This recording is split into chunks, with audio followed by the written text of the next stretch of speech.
नमस्कार साथियों, हमारे YouTube चैनल में आपका स्वागत है। अपनी तैयारी को एक लेवल अप करने के लिए हमारे चैनल को सब्सक्राइब करें, बेल आइकन ज़रूर प्रेस करें, जिससे सभी नोटिफिकेशंस आपको टाइम से मिलता रहे। Lucent theory plus question answer series में भारतीय राज व्यवस्था के अंतर्गत आज हम अध्ययन करेंगे आपात उपबंध का। चलिए शुरू करते हैं। आपात उपबंध। भारतीय संविधान में 3 प्रकार के आपातकाल की व्यवस्था की गई है: राष्ट्रीय आपात, राष्ट्रपति शासन और वित्तीय आपात। राष्ट्रीय आपात अनुच्छेद 352 के अंतर्गत है। इसकी घोषणा निम्नलिखित में किसी भी आधार पर राष्ट्रपति के द्वारा की जाती है: युद्ध, वायु आक्रमण और सशस्त्र विद्रोह। राष्ट्रीय आपात की घोषणा राष्ट्रपति मंत्रिमंडल की लिखित सिफारिश पर करता है। राष्ट्रीय आपात की उद्घोषणा को न्यायालय में प्रश्नगत किया जा सकता है। 44वें संशोधन द्वारा अनुच्छेद 352 के अधीन उद्घोषणा संपूर्ण भारत में या उसके किसी भी भाग में की जा सकती है। राष्ट्रीय आपात के समय राज्य सरकार निलंबित नहीं की जाती है, अपितु वह संघ की कार्यपालिका के पूर्ण नियंत्रण में आ जाती है। राष्ट्रपति द्वारा की गई आपात की घोषणा 1 माह तक प्रवर्तन में रहती है और यदि इस दौरान इसे संसद के 2/3 बहुमत से अनुमोदित करवा लिया जाता है तो वो 6 माह तक प्रवर्तन में रहती है। ठीक है, तो घोषणा कब तक? 1 माह तक रहेगी और अगर 2/3 बहुमत से उसे अनुमोदित करवा लिया तो वो कितने महीने तक रहेगी? 6 महीने तक। संसद इसे पुनः एक बार में 6 महीने तक बढ़ा सकती है।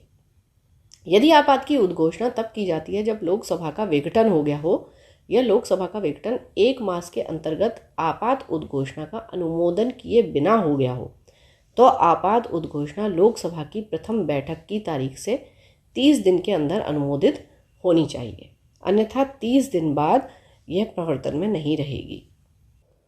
यदि लोकसभा साधारण बहुमत से आपात उद्घोषणा को वापस लेने का प्रस्ताव पारित कर देती है तो राष्ट्रपति को उद्घोषणा वापस लेनी पड़ती है। आपात उद्घोषणा पर विचार करने के लिए लोकसभा का विशेष अधिवेशन तब आहूत किया जा सकता है, यानी बुलाया जा सकता है, जब लोकसभा की कुल सदस्य संख्या के 1/10 सदस्यों द्वारा लिखित सूचना लोकसभा अध्यक्ष को जब सत्र चल रहा हो या राष्ट्रपति को जब सत्र नहीं चल रहा हो।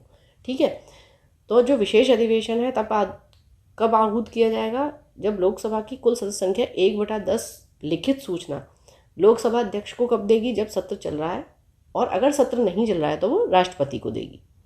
लोकसभा अध्यक्ष या राष्ट्रपति सूचना प्राप्ति के 14 दिनों के अंदर लोकसभा का विशेष अधिवेशन आहूत करते हैं।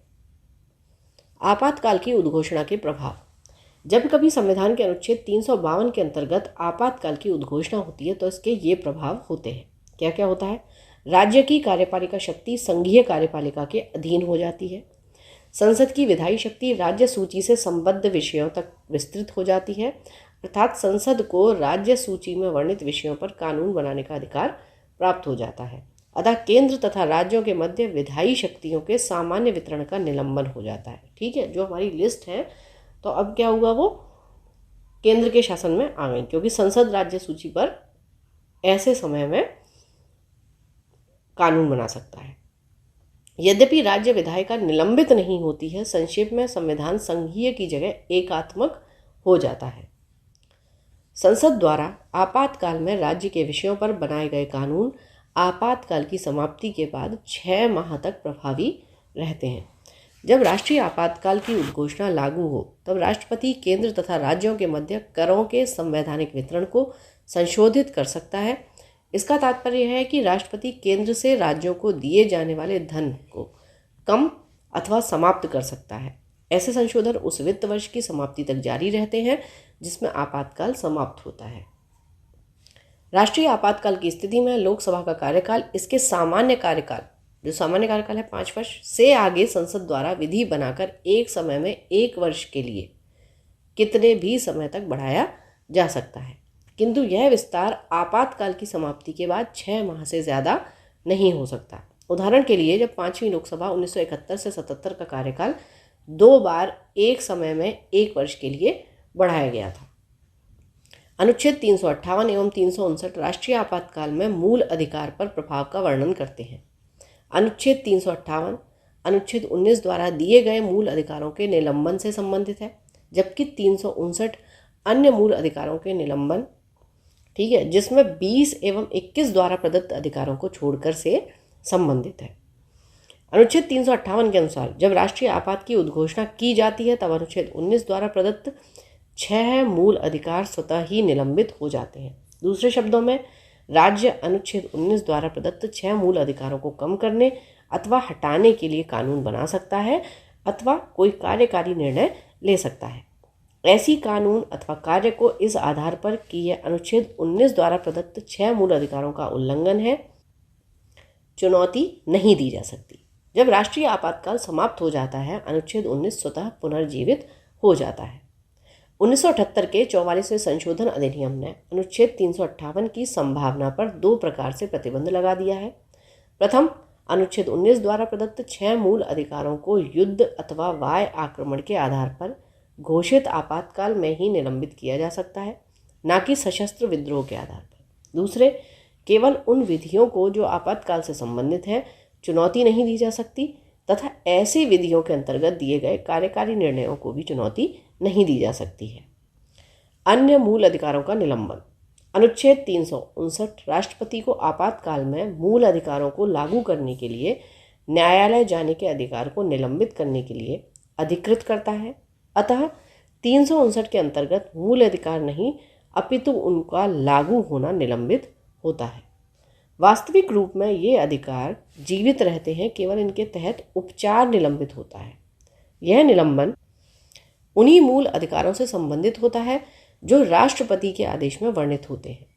जब राष्ट्रपति का आदेश प्रभावी रहता है तो राज्य उस मूल अधिकार को रोकने व हटाने के लिए कोई भी विधि बना सकता है या कार्यकारी कदम उठा सकता है। ऐसी किसी भी विधि या कार्य को इस आधार पर चुनौती नहीं दी जा सकती कि यह संबंधित मूल अधिकार से साम्य नहीं रखता है। इस विधि के प्रभाव में किए गए विधायी व कार्यकारी कार्यों को आदेश समाप्ति के उपरांत चुनौती नहीं दी जा सकती है।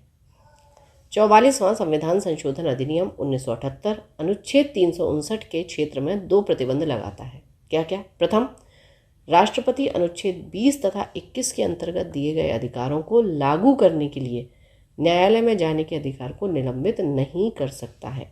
ठीक है, यानी अगर इमरजेंसी लगती है तो 20 और 21 जो हैं उसके अधिकार आपके सुरक्षित रहते हैं।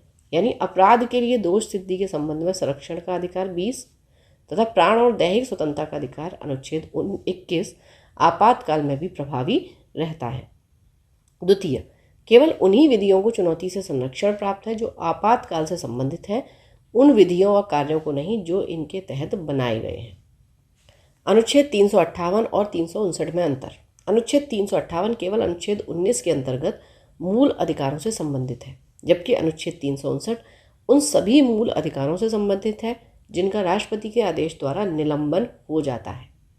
अनुच्छेद 358 स्वतः ही आपातकाल की घोषणा होने पर अनुच्छेद 19 के अंतर्गत मूल अधिकारों का निलंबन कर देता है। दूसरी ओर अनुच्छेद 359 मूल अधिकारों का निलंबन स्वतः नहीं करता, यह राष्ट्रपति को शक्ति देता है कि वह मूल अधिकारों के निलंबन को लागू करे। अनुच्छेद 358 केवल बाह्य आपातकाल, जब युद्ध या बाहरी आक्रमण के आधार पर आपातकाल घोषित हो, इसमें लागू होता है, ना कि आंतरिक आपातकाल जब सशस्त्र विद्रोह के कारण आपातकाल घोषित हो के समय। दूसरी ओर अनुच्छेद 359 बाह्य तथा आंतरिक दोनों आपातकाल में लागू होता है। ये चीज़ ध्यान रखनी है। अनुच्छेद 359 अनुच्छेद 19 को आपातकाल की संपूर्ण अवधि के लिए निलंबित कर देता है, जबकि 359 मूल अधिकारों के निलंबन को राष्ट्रपति द्वारा उल्लेख की गई अवधि के लिए लागू करता है। यह अवधि संपूर्ण आपातकालीन अवधि या अल्पावधि हो सकती है। ठीक है, हो सकता है कि यह थोड़े समय के लिए हो या पूर्ण आपातकाल के लिए हो। अनुच्छेद 358 संपूर्ण देश में तथा अनुच्छेद 359 संपूर्ण देश अथवा किसी भाग विशेष में लागू हो सकता है। अनुच्छेद 358 अनुच्छेद 19 को पूर्ण रूप से निलंबित कर देता है, जबकि अनुच्छेद 359 अनुच्छेद 20 व 21 के निलंबन को लागू नहीं करता है।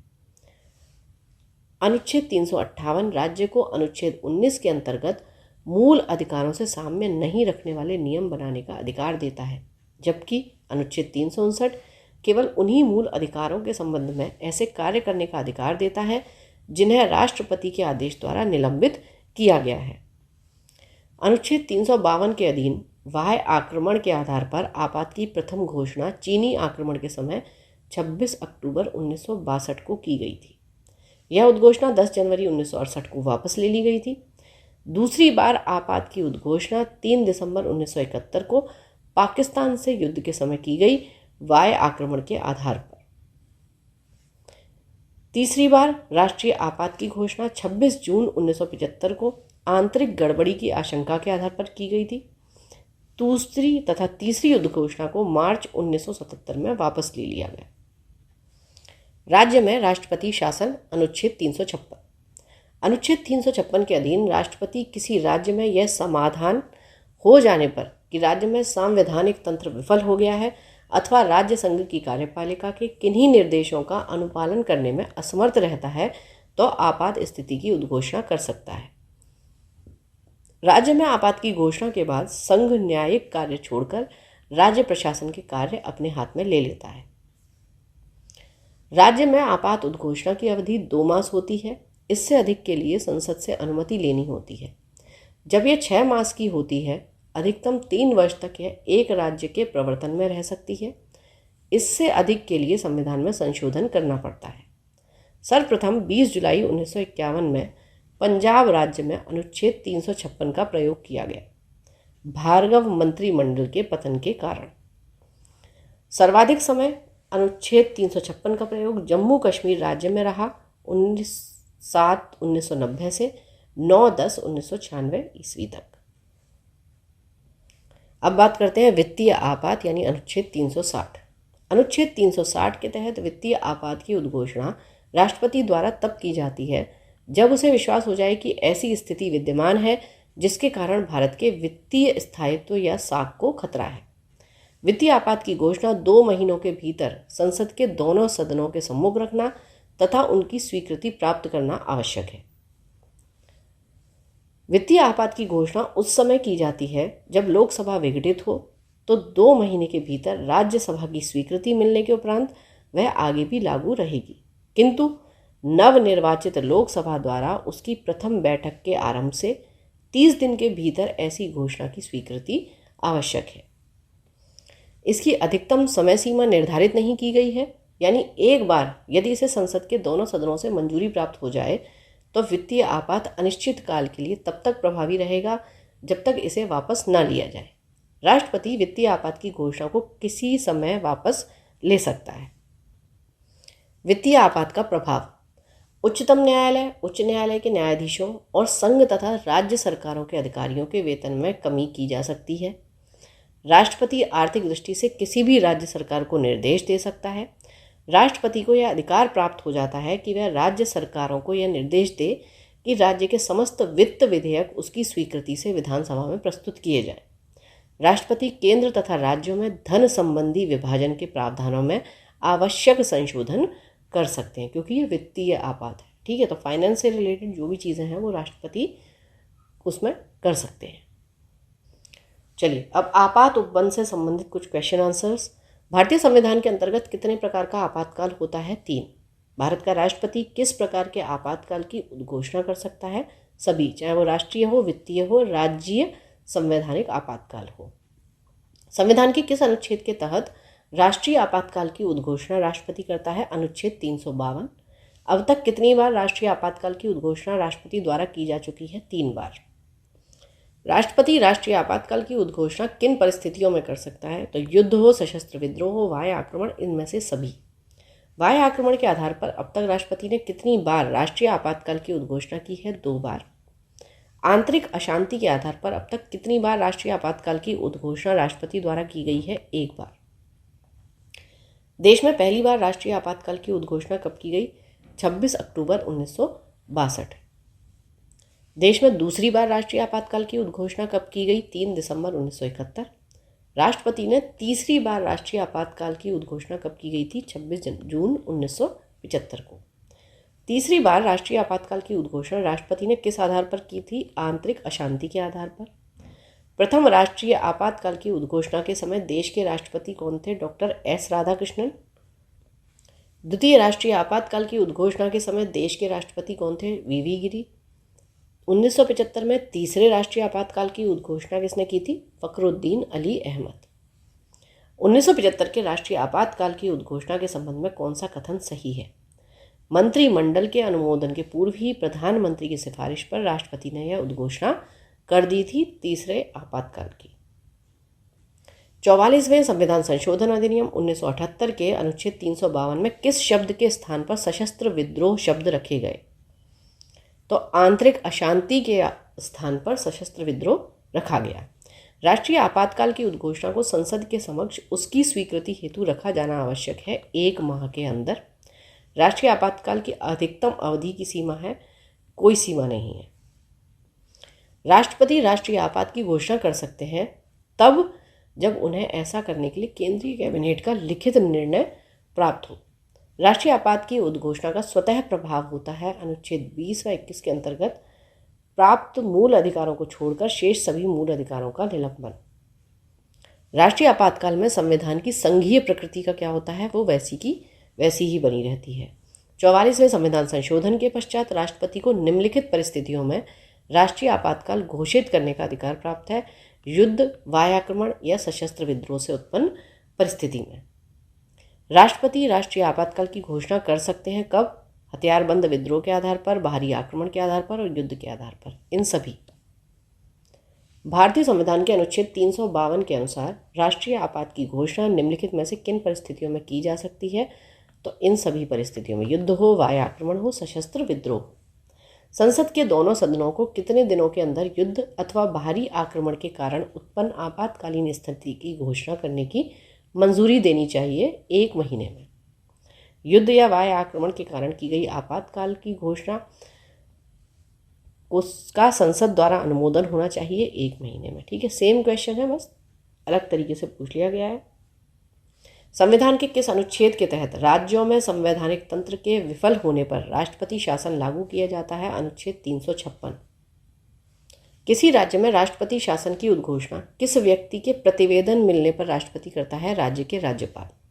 राज्य में राष्ट्रपति शासन से तात्पर्य राज्य में किसके शासन से है? तो राज्य के राज्यपाल के। राष्ट्रपति द्वारा राज्यों में राष्ट्रपति शासन उद्घोषणा के कितने दिनों के भीतर संसद की स्वीकृति आवश्यक है? 2 माह। किसी राज्य में सामान्यतः किसके परामर्श से राष्ट्रपति शासन लागू किया जाता है? राज्यपाल। किसी राज्य में राष्ट्रपति शासन की प्रारंभिक अवधि कितनी होती है? 6 माह। राष्ट्रपति शासन किसी भी परिस्थिति में 1 वर्ष से अधिक समय तक लागू नहीं हो सकता, परंतु यह अवधि 3 वर्ष तक बढ़ाई जा सकती है यदि चुनाव आयोग घोषणा करे कि परिस्थिति चुनाव योग्य नहीं है। किसी राज्य में राष्ट्रपति शासन के लागू हो जाने पर निम्न में से किस कृत्यों के अलावा राज्य प्रशासन के सभी कृत्य संघीय नियंत्रण में आ जाते हैं? तो न्यायिक कृत्यों के अलावा। संसद द्वारा प्रस्ताव पारित होने पर किसी राज्य में राष्ट्रपति शासन एक बार में कितने समय के लिए लागू होता है? 6 माह के लिए। किसी राज्य में राष्ट्रपति शासन किसी परिस्थिति में अधिकतम कितनी अवधि तक लागू की जा सकती है? 3 वर्ष। 42वें संविधान संशोधन अधिनियम 1976 द्वारा राष्ट्रपति शासन 6 माह की अवधि को बढ़ाकर कितना कर दिया गया था? 12 माह। प्रथम बार राष्ट्रपति शासन कब लागू किया गया? 20 जून 1951। प्रथम बार राष्ट्रपति शासन किस राज्य में लागू किया गया? पंजाब, पेप्सू। अब तक किस राज्य में सर्वाधिक लंबी अवधि के लिए राष्ट्रपति शासन लागू रहा है? जम्मू कश्मीर। राष्ट्रपति शासन की सर्वाधिक बार घोषणा की गई? इंदिरा गांधी के प्रथम शासनकाल में। संविधान के किस अनुच्छेद के आधार पर राष्ट्रपति देश में वित्तीय आपात की घोषणा करता है? अनुच्छेद 360। अब तक भारत में कितनी बार वित्तीय आपात की उद्घोषणा राष्ट्रपति द्वारा की गई है? 1 बार भी नहीं।